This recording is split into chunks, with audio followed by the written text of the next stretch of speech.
बिस्मिल्लाहिर्रहमानिर्रहीम। अस्सलाम वालेकुम वीवर्स। आज मैं आप लोगों के साथ ग्रेवी वाली फ़िश की रेसिपी शेयर करूंगी। आपने फ़िश फ्राई खाई होगी, हर तरह की फ़िश कई तरह की खाई होगी, लेकिन आज मैं इसको थोड़ा सा ग्रेवी के साथ बनाऊंगी, मसाले वाली फ़िश।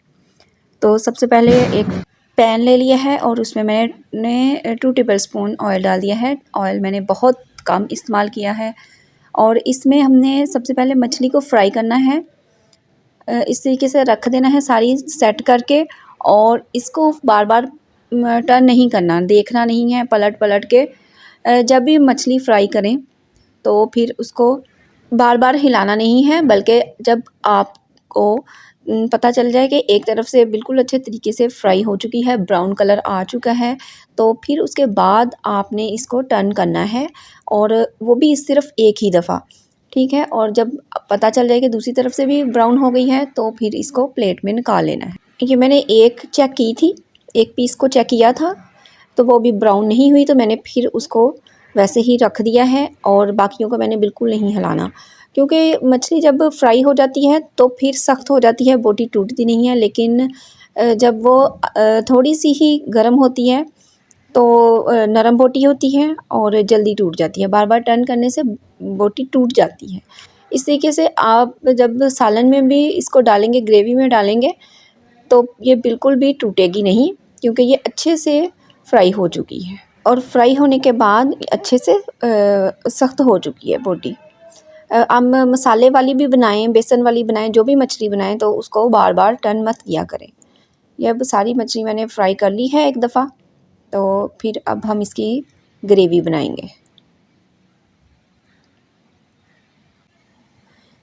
ग्रेवी के लिए भी मैंने लहसुन और प्याज ले लिया है और उसको पानी डाल के तो बॉईल होने के लिए रख दिया है। प्याज आपने अपनी पसंद, मतलब जितनी ग्रेवी बनानी है, तो जितनी मछली, अगर 1 किलो मछली है तो 2 प्याज नॉर्मल साइज़ की ले लें, और सादा जवे लहसुन के पानी में बॉईल कर लें। जब बॉईल आ जाए तो उसको ग्राइंड कर लेना है, अच्छे से इसका पेस्ट बना लेना है। पेस्ट बना के मैंने उसी पैन में जिसमें मछली फ्राई की है उसी में मैंने डाल लिया है। अब क्योंकि मैंने पहले बॉईल किया था और उसमें हल्का सा पानी था, तो इसलिए पहले इसका पानी ड्राई करूँगी अच्छे तरीके से। अभी मैंने ऑयल वगैरह कुछ नहीं डाला, जस्ट उसको मसाले को पैन में डाला है और उसका पानी ड्राई करना शुरू कर दिया है। मेक श्योर पानी ड्राई हो चुका है तो फिर हमने इसमें ऑयल डाल देना है। कुकिंग ऑयल आपने इसमें तकरीबन 4 टेबल स्पून डालना है, लेकिन अगर ऑयल ज़रा ज़्यादा पसंद है तो फिर आप अपनी पसंद के हिसाब से थोड़ा बढ़ा सकते हैं, ठीक है। ऑयल डाल के तो इसको अब हमने फ्राई करना है अच्छे तरीके से। प्याज फ्राई होने के बाद मैंने इधर हाफ़ चम्मच हल्दी, हाफ़ चम्मच सुरख मिर्च और हाफ़ चम्मच ही नमक मैंने डाल दिया है।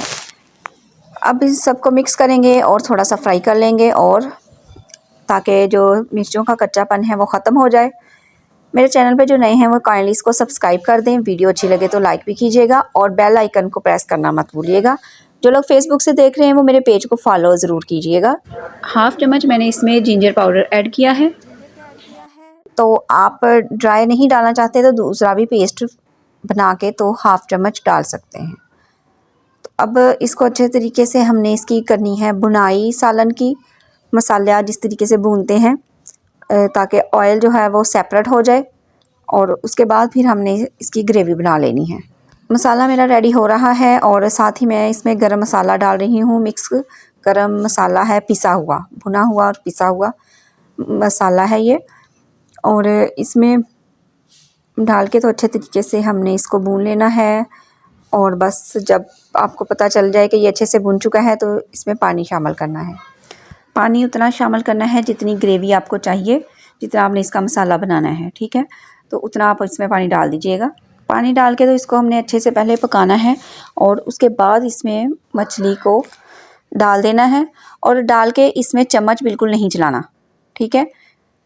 बार बार अगर हम इसमें या तेज़ तेज़ चम्मच चलाएँगे तो ये फिर टूट जाएगी, तो इसलिए बस एक दफ़ा रख दिया है। चाहें तो आप इसको कवर कर दें और ना भी करें तो कोई मसला नहीं है। बस जब पक जाए 5 मिनट तो फिर आराम से इसको एक दफ़ा टर्न करना है।